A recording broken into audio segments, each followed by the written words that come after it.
প্রথমত হলো আপনার নাসিকে মানে বাংলাদেশে ট্যাক্স কমার পর বাংলাদেশ কমাচ্ছে 5%, ইন্ডিয়া কমাচ্ছে 20%। ট্যাক্স কমার পর দাম কমার কথা ছিল, কিন্তু মন্ডিতে নাসিক মন্ডিতে দাম কেজি প্রতি ইন্ডিয়ান 10 রুপিয়া বাড়িয়ে দিয়েছে। এজন্য বাংলাদেশে দাম এখনও কমেনি। আর বাংলাদেশের বাজার বর্তমানে আজকের বাজার নাসিক বিক্রি হচ্ছে আপনার 90 থেকে 95 টাকা, সাউথ মাল বিক্রি হচ্ছে আপনার 85 থেকে 90 টাকা, ইন্দোর মাল বিক্রি হচ্ছে আপনার 80 থেকে 82, উপরে 83-84 টাকা আজকের বাজার এটা। আমাদের হেলিপোর্টে পেঁয়াজ বেচে কেনা হচ্ছে। আমরা বিভিন্ন জায়গায় পেঁয়াজ কেনাকাটা করি, বিভিন্ন জায়গায় পাঠাই, আমরা প্রতিনিধি হিসাবে কাজ করি। কালকে আমরা ইন্দোর মাল বিক্রি হয়েছে 82 টাকা, 80 টাকা বেচে কেনা হয়েছে। আজকে মালের আমদানি কম, ও নতুন মালের আমদানি বেশি, কিন্তু পুরাতন মালের আমদানি কম।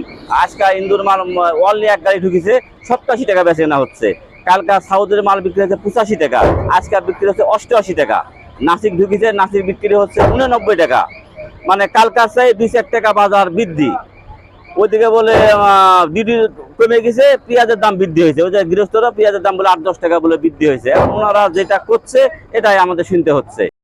মানে দাগি মাগি মালগুলো কিনি তো কালকে পুরো বাজার মনে করেন 86 টাকা, 82 কিনেছি দাগি মাগি মালগুলো, এগুলো আসে 82-85 টাকা ধরে বেচছি। তো তার ওই শুল্ক 20-25% কমালো পরে কেজির উপর 20 টাকা পেঁয়াজ কমার কথা। আগে যেটা 90 টাকা ছিল সেটা তো 70 হওয়ার কথা। আমরা তো পাচ্ছি না, পারলে দিব কোন জায়গা থেকে? আমাদেরকে দিতে হবে, তো আমরা কিনতে পাওয়া লাগবে না। আগে যে পেঁয়াজের বাজার ছিল আমাদের বাংলাদেশে, সেই বাজার এখনো আমরা অলক্ষ্য করছি।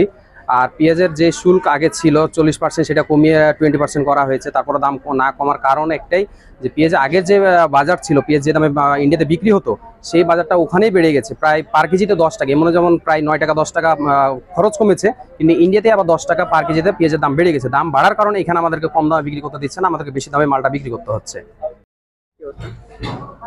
গত 3 দিনে কাঁচা পণ্যের আমদানি বেড়েছে, এর মধ্যে পেঁয়াজ অন্যতম। কাঁচা পণ্য যত দ্রুত বন্দর থেকে পরিবহন করা যায়, আনলোড করা যায়, তত দ্রুতই আমাদের জন্য ভালো, কারণ কাঁচা পণ্য পচনশীল। আমরা পানামা হেলিপোর্ট কর্তৃপক্ষ সবসময় চেষ্টা করি কাঁচা পণ্যগুলো দ্রুত খালাস করার।